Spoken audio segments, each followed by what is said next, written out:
예레미야 15장 15절에서 18절 말씀 묵상하겠습니다. 15장 15절에서 18절까지 말씀 읽겠습니다. 여호와여, 주께서 하시오니 원하건대 주는 나를 기억하시며 돌보시사 나를 박해하는 자에게 보복하시고 주의 오래 참으심으로 말미암아 나로 멸망하지 아니하게 하옵시며 주를 위하여 내가 부끄러움 당하는 줄을 아시옵소서. 만군의 하나님 여호와시여, 나는 주의 이름으로 일컬음을 받는 자라. 내가 주의 말씀을 얻어먹었사오니 주의 말씀은 내게 기쁨과 내 마음의 즐거움이오나 내가 기뻐하는 자의 모임 가운데 앉지 아니하며 즐거워하지도 아니하고 주의 손에 붙들려 홀로 앉았사오니 이는 주께서 분노로 내게 채우셨음이니이다. 나의 고통이 계속하며 상처가 중하여 낫지 아니하면 어찌 됨이니까. 주께서는 내게 대하여 물이 말라서 속이는 시내 같으시리니까. 아멘. 완악한 백성들을 향한 선지자의 탄식과 기도. 완악하고 패역한 백성들에게 책망과 회개와 심판에 대한 하나님의 말씀을 전하는 일은 엄청난 박해를 감수해야만 하는 일입니다. 심한 반발과 박해를 당하고 있는 선지자의 탄식과 간구, 심판을 향해 달려가는 패역한 하나님의 백성들, 그들의 특성이지요. 하나님의 말씀, 책망의 말씀을 듣고 돌이킬 수 없다. 오히려 박해하고 대적하죠. 하나님께서 그러한 선지자에게 내가 너와 함께하여 강하게 할 것이고 복을 받게 할 것이다 말씀하셨습니다. 또 하나님이 분명 약속을 하셨습니다마는 현실은 그렇지 못하죠.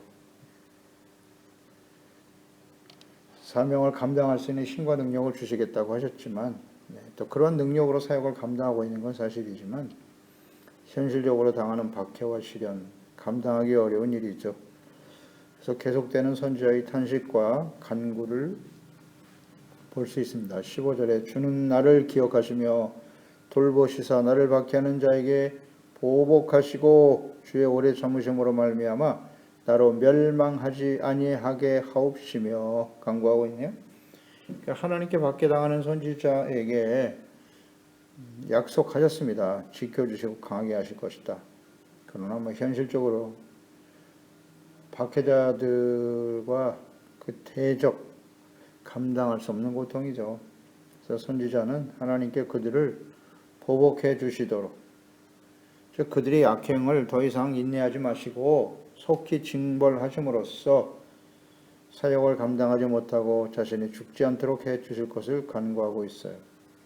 그러니까 아무리 전에도 듣지 않는 이 완악하고 패역한 백성들에게 계속 이 심판의 말씀을 전한다고 하는 것은 너무나 큰 고통입니다. 그 말씀을 전하여 들으면 마음의 찔림을 받고 회개하고 돌이키는 사람들이 좀 나와야 될 텐데 그런 사람은 찾아보기 어렵고 계속해서 대적하고 박해하고 덤벼드니까 정말 고통스러운 일이죠. 그런데도 계속 이 하나님의 말씀을 전해야 되는 선지자의 고충이죠. 엄청난 저항과 반대, 박해에 직면하게 되는 것인데요. 갈수록 더 심화될 수밖에 없는 것입니다. 그래서 육체적으로 당하는 고통도 있지만 모든 사람들로부터 저주를 받고 있어요. 저주. 또 끊임없이 배척을 당하고 있고 하나님을 반역함으로 장차 당하게 될 심판으로 멸망당할 수밖에 없는 자기의 가족들, 친지들, 이웃들이죠. 동족들을 생각하면 마음과 영적인 고통이 매우 큰 것입니다. 전혀 듣고 돌이킬 생각이 없으니까요. 장차 하나님께서 반역하고 대적하는 하나님의 백성들을 심판하실 것을 전하고 있지만 그 일들이 지금 당장 일어나는 일이 아니기 때문에 백성들이 믿지 않고 하나님의 말씀을 멸시하고 이렇게 선지자를 박해하고 있기 때문에 하나님께서 즉시 처벌하심으로써 인내하시기보다는 이제 즉시 처벌하심으로써 완악하고 교만한 백성들이 하나님의 공의가 즉각적으로 시행되는 것임을 좀 깨닫고 하나님을 두려워하고 즉시 회개하고 돌아오도록 해주실 것을 간구하는 것입니다. 하나님의 인내를 잘 알아요. 이 선지자도. 그 패역하고 악한 자들 싹 쓸어버려도 그만이지만 분명 하나님께서 모세와 사무엘이 와서 기도해도 이제 뜻을 돌이키지 않으시겠다고 말씀하셨는데 이 하나님의 백성들은 그런 말씀을 들으면서도 전혀 돌이키질 않으니까 하나님이요 계속 인내하지 마시고 즉각 시행하셔서 이 백성들이 하나님을 두려워할 수 있도록 돌이킬 수 있도록 지금 간구하는 것입니다. 그래서 16절에 만군의 하나님 여호와시여 나는 주의 이름으로 일컬음을 받는 자라 내가 주의 말씀을 얻어먹었사오니 주의 말씀은 내게 기쁨과 내 마음의 즐거움이 된다 그랬어. 그러니까 고통과 슬픔이 가득한 시대에도 선지자의 마음에 기쁨과 즐거움이 가질 수 있었던 이유는 나는 주의 이름으로 일컬음을 받는 자다라고 하는 거예요. 그러니까 선지자는 먼저 자신의 정체성이죠. 비록 사람들로부터 박해와 저주를 당하고 있지만은 받고 있는 건 사실이나 나는 주님의 이름으로 일컬음을 받는 자다. 하나님의 이름으로 하나님의 말씀을 전하는 자요. 하나님의 대언자로서 사역을 감당하고 있기 때문에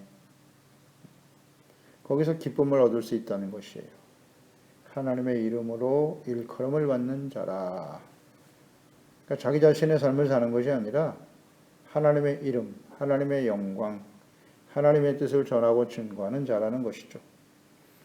이것은 하나님께서 이스라엘 백성들, 하나님이 택하신 언약의 백성 이스라엘을 의미하는 것이에요. 이스라엘은 하나님의 이름으로 일컫는 백성이에요. 오늘 예수 그리스도를 믿고 구원받은 하나님의 자녀들 역시 마찬가지예요. 그리스도인, 크리스찬, 그리스도와 같은 사람들, 그리스도를 닮은 사람들, 그리스도를 증거하는 사람들 그런 뜻이잖아요. 예수 그리스도의 이름을 가지고 살아가는 사람들이에요. 그러므로 우리의 언행 하나하나가 하나님의 이름을 대변하고 있는 것입니다. 나타내고 증거하는 것이지요. 그러니까 우리가 하나님의 자녀 백성, 하나님의 일컬음을 받는, 이름으로 일컬음을 받는 백성, 하나님의 자녀라는 사실을 망각하고 착한 행실, 선한 행실이 아닌 악을 행하게 되면 그것이 곧 하나님의 이름을 망령되이 여기는 일이에요. 하나님의 이름을 모욕하는 것입니다. 우리가 비록 하나님의 말씀을 전하고 당시 이름의 선지자와 같이 주님의 말씀을 따르고 증거하는 일로 이렇게 고난과 시련을 당하고 있지만 박해를 당하는 것 너무나 당연한 일이지만 그래도 우리 마음속에 기쁨과 즐거움이 있을 수밖에 없는 이유, 우리가 하나님의 이름으로 일컬음을 받는 자이기 때문이에요. 하나님의 자녀고 하나님의 백성들이고 하나님이 나를 택하셨고 부르셨고 이 일을 위해서 나를 부르시고 보내셨다. 이에 대한 확신이 있기 때문이죠. 정체성, 사명, 소명의식, 이것이 우리를 고난 중에도 기뻐할 수 있게 하시는 겁니다. 우린 정말 그러한가요? 그런가요? 또 하나는 이 박해와 고난 속에서도 기쁨과 즐거움을 가질 수 있었던 이유. 주님의 말씀은 내게 기쁨과 즐거움이다 그랬어요. 주의 말씀으로.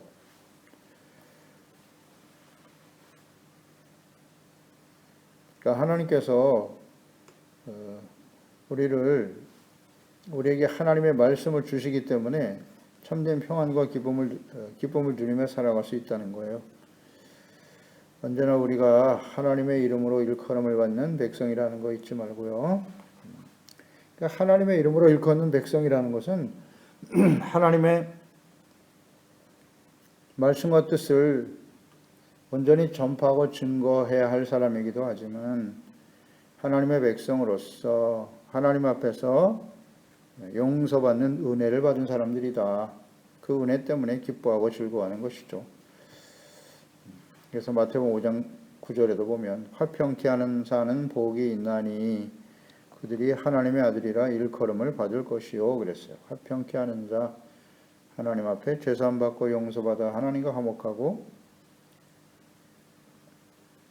또 모든 사람들 하나님이 우리를 용서하신 같이 긍휼히 여기신 같이 사람들을 긍휼히 여기고 불쌍히 여기는 사람, 죄사함 받고 하나님과 화목하게 하는 사람, 그게 화평케 하는 사람이겠죠.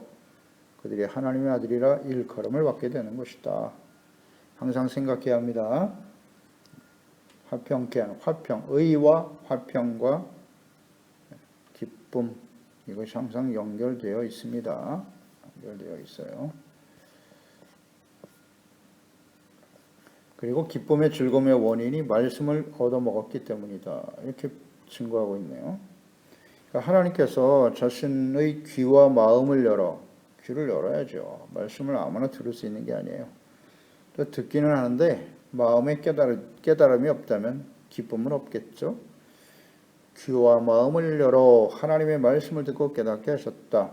이것은 사실 일방적인 은혜라고 봐야죠. 말씀을 얻어먹었다 그랬으니까 하나님이 이렇게 마음을 열어 듣고 깨닫게 하셨다는 거예요. 그래서 하나님의 말씀을 듣고 즐거워하는 사람, 이런 사람이 복 있는 사람이죠. 하나님의 말씀을 듣고 정말 즐거워한 사람이 있었는데 역시 하나님의 마음에 합당한 사람 다윗이죠. 다윗. 시편 1편 1절로 2절이죠. 복 있는 사람이 누구냐? 악인의 꾀를 따르지 않고 죄인의 길에 서지 아니하며 오만한 자들의 자리에 앉지 않는 것이다. 이는 오직 여호와의 율법을 즐거워하여 그의 율법을 주야로 묵상하는 도다. 아멘입니다. 이게 복이라고. 하나님의 율법을 즐거워했다. 그래서 주야로 묵상하고 있다.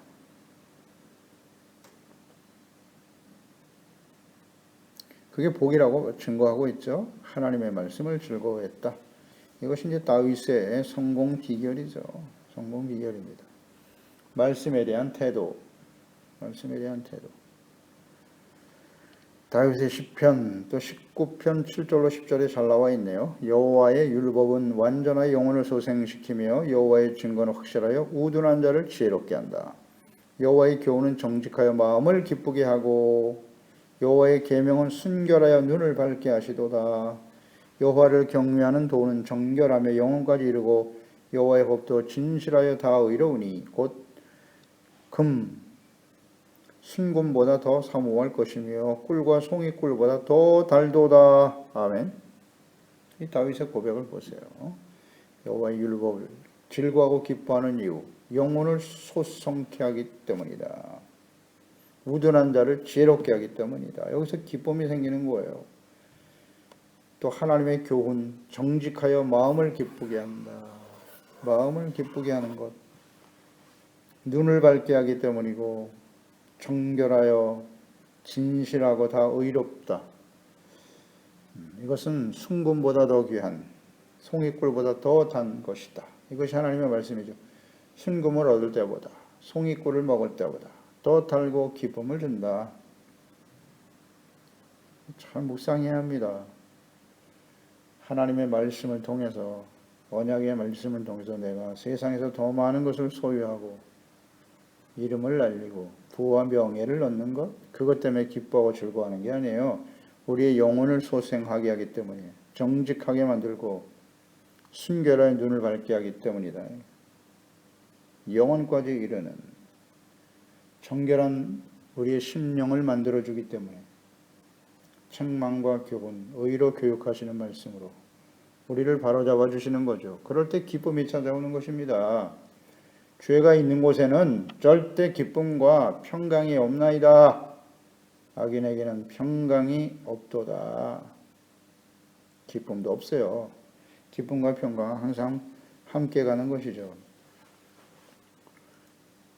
그 하나님의 말씀을 듣고 깨달은 사람은 기뻐하고 즐거워하게 된다. 왜 그렇습니까? 죄를 깨닫고 회개하고 용서받아 의롭다함을 얻고 하나님과의 관계가 회복되고 교제할 수 있기 때문이죠. 말씀을 듣고 죄를 깨닫고 회개하고 용서받고 은혜에 감사하고 하나님과의 관계가 회복되고 교제할 수 이게 기쁨 아닙니까? 이건 무슨 종교적인 신앙 행위가 아니라 형식적인 어떤 의식이 아니에요. 진정한 하나님과의 교제. 하나님 말씀 듣고 깨닫고 돌이켜 의롭고 정직하고 순결한 깨끗한 영혼이 되어가는 것. 이게 기쁨이죠. 이게 기쁨이죠. 용서받은 은혜. 이게 큰 기쁨 아닌가요? 용서받은 은혜. 이게 기쁨입니다. 죄로 인해서 죽을 수밖에 없는 사람이 풀려 자유함을 얻고 영혼은 하나님과 함께 하나님의 자녀가 되어 주님과 함께 살아가는 거 이거 큰 기쁨 아닌가요? 요한복음 15장 10절로 12절에 보면 내가 아버지의 계명을 지켜 그의 사랑 안에 거하는 것 같이 너희도 내 계명을 지키면 내 사랑 안에 거하리라. 내가 이것을 너희에게 이름은 내 기쁨이 너희 안에 있어 너희의 기쁨을 충만하게 하려 함이라. 내 계명은 곧 내가 너희를 사랑한 것 같이 너희도 서로 사랑하라는 이것이니라. 아멘. 계명을 지켜 사랑 안에 거하는 것 같이 너희도 내 계명을 지키면 내 사랑 안에 거한다. 주님의 사랑 안에 주님과 함께 사랑 가운데 살아가는 거 이게 기쁨 아닌가요? 사랑이 없는 기쁨 그건 거짓입니다. 거짓. 하나님은 사랑이시라. 하나님과 우리가 사랑하고 또 남편과 아내가 사랑하고 형제와 이웃들 간에 서로 사랑하며 사는 것이 하나님의 뜻이에요. 거기에 행복이 있고 거기에 기쁨이 있는 거예요. 기쁨이 있는 겁니다. 사랑에 기쁨이 없는 이유가 뭘까요? 그건 진실한 사랑이 아니기 때문이죠. 정욕과 이기심 이게 사랑과 비슷하다고 했습니다. 정욕과 이기심을 가진 사랑은 그건 사랑이 아니에요. 그러니까 슬픔이 찾아올 수밖에 없죠. 순결하고 진실한 사랑에는 오직 기쁨이 가득할 뿐이에요. 당연하지요. 내 사랑 안에 거하면 기쁨이 충만해진다는 거죠. 이것을 위해서 내가 지금 이 말씀을 기록하고 있는 거야. 그러므로 내 계명이 뭐니? 내가 너희를 사랑한 것 같이 너희가 서로 사랑하라. 주님의 계명을 지켜 사랑 안에 거하면 기쁨이 찾아온다. 서로 사랑하지 못하기 때문에 기쁨이 없는 거예요. 맞습니까? 하나님의 말씀대로죠. 잘 한번 묵상해 보십시오. 오늘날 우리의 심령 속에 예수 그리스도의 사랑을 받아 하나님의 자녀가 되고 하나님과 함께 전능하신 하나님의 보호하심과 인도하심 속에 다스림 속에 살아가는 하나님의 자녀와 백성들의 마음속에 왜 기쁨이 없을까요? 우리 마음속에 기쁨이 없는 이유가 무엇일까요? 살기 어려워서요? 경제적으로 힘들어서? 나를 인정해주고 사랑해주는 사람이 없어서? 그 기쁨이 없는 이유가 뭐죠? 서로 사랑하라고 하시잖아요. 서로 사랑하라고 하는 이 말씀이 온전히 순종되지 않기 때문이에요. 그래서 기쁨이 없는 거예요.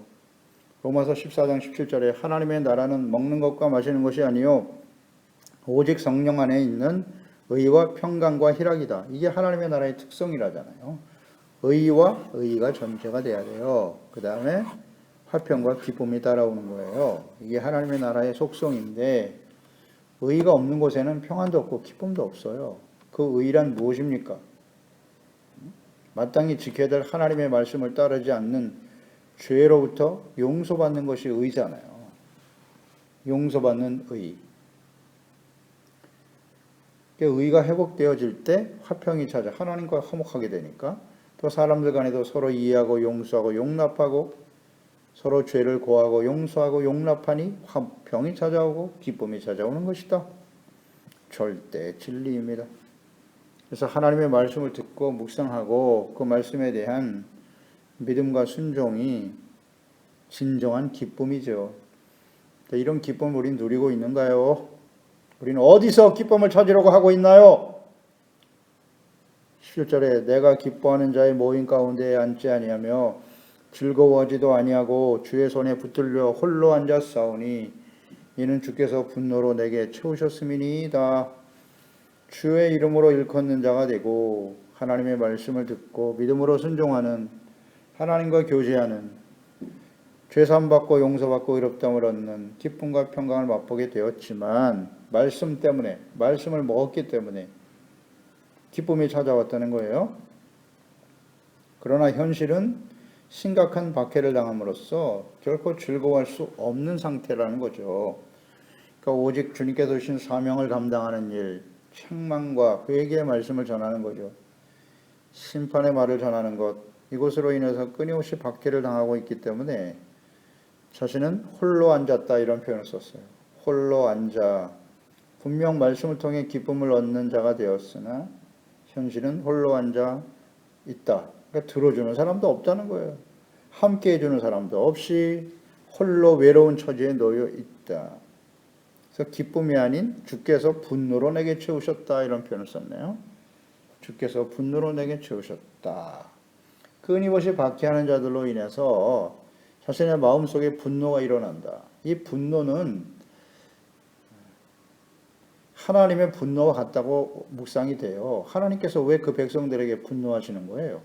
아무리 말씀을 전해도 듣지 않잖아요. 돌이키지 않고 하나님을 거부하고 하나님이 보시는 목전에서 하나님을 버리고 우상을 향해 달려가고, 견딜 수가 없죠. 그래서 하나님의 분노, 진노가 심판의 불로 나타나는 것이죠. 그러니까 분노로 선지자의 마음속에도 이런 분노로 채워졌다는 거예요. 아무리 하나님의 말씀을 전하고 회개하라고 증거하고 있지만 그들이 돌이키기보다는 자신을 박해하고 무시하고 멸시하고, 그러니 분노로 채워질 수밖에 없다는 거예요. 얼마든지 공감이 됩니다. 공감이 돼. 신실한 마음으로 전해주고 그대로 가면 멸망으로 갈 수밖에 없으니 제발 돌아와 하나님 앞에 우상을 버리고 회개하고 용서받고 하나님과 화목하고 참된 주 안에, 하나님 안에 있는 기쁨을 맛보며 살아갑시다. 진실로 외치고 있는데 거절하고 거부하고 거기다 박해하고 모욕하고 저주하고, 이거 정말 분노가 안 생길 수가 없지 않습니까? 이 하나님의 말씀을 전하고 있는데 전혀 반응이 없어요. 대적하고 일어나니까 화가 나죠. 화가 납니다. 진실한 사랑으로 권면하는데 그 말을 듣지 않고 그냥 대들고 말이죠. 그거 화납니다. 정말 분노가 참을 수가 없죠. 이게 참을 수 없는 분노예요. 지금 그런 상태라는 거예요. 이 선지자가. 분노로 채우셨나이다. 저들을 어찌 그대로 내버려 두십니까? 장차 바벨론이 언제 공격해 올지 모르겠으나 즉시 시행하는 게 낫지 않겠습니까? 이런 선지자의 마음이에요. 탄식하는 거죠. 그래서 나는 기뻐할 수가 없습니다. 맞아요. 예레미야 시대의 선지자의 마음에 이런 기쁨이 있을 수가 없어요. 그러니까 이 마지막 때를 살아가는, 마지막 심판이 임박한 시대를 살아가는 이 시대의 교회와 패역한 하나님의 자녀와 백성들을 바라보면 정말 화가 납니다. 화가 나요.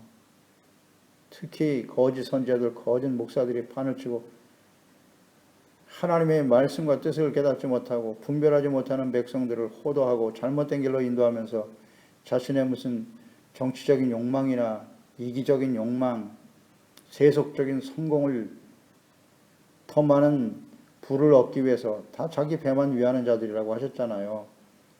이런 거짓 선지자들, 거짓 목사들이 세상에 판을 치고 있는 것을 보면 정말 화가 납니다. 화가 나요. 이걸 깨닫지 못하고 말이죠. 그를 따르고 있는 어리석은 백성들, 하나님의 자녀들 보면 정말 화가 납니다. 어찌 저럴 수가 있나. 이게 선지자의 마음이었을 거예요.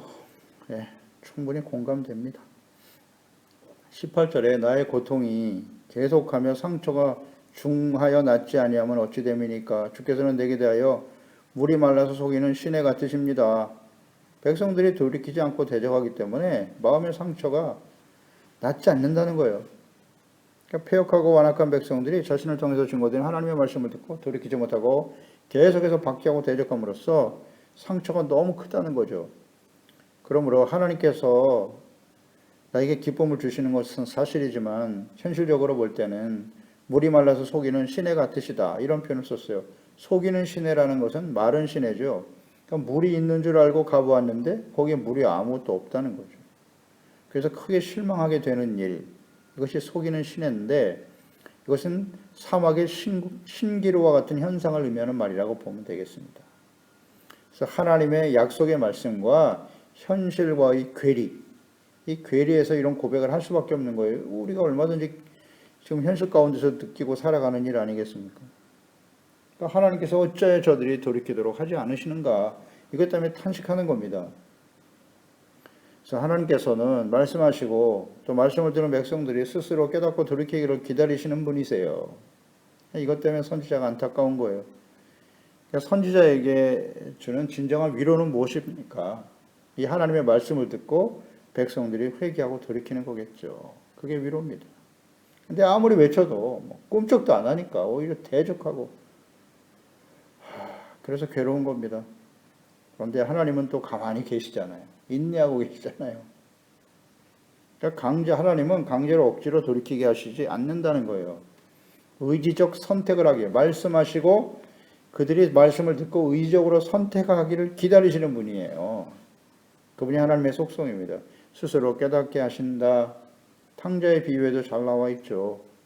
허랑방탕하며 아버지의 재산을 가지고 나가 다 잃어버리고 돼지 쥐염 열매를 먹는 신세가 되었다.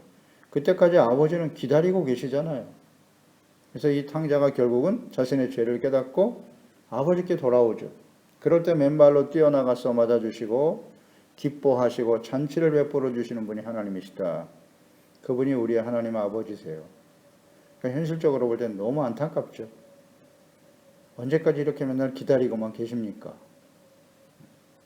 이것 때문에 괴로워하는 것이 선지자의 마음일 것이다. 오늘 이 시대를 향한 주님의 마음이기도 한데요. 그래서 우리는 이 마지막 때를 살아가는 하나님의 자녀고 또 주님의 이름으로 일컬음을 받는 하나님의 자녀요 왕같은 제사장이요 주어진 사명이 막중합니다. 비록 현실적으로 고통과 아픔이 있지만 정말 기뻐할 수 없어요.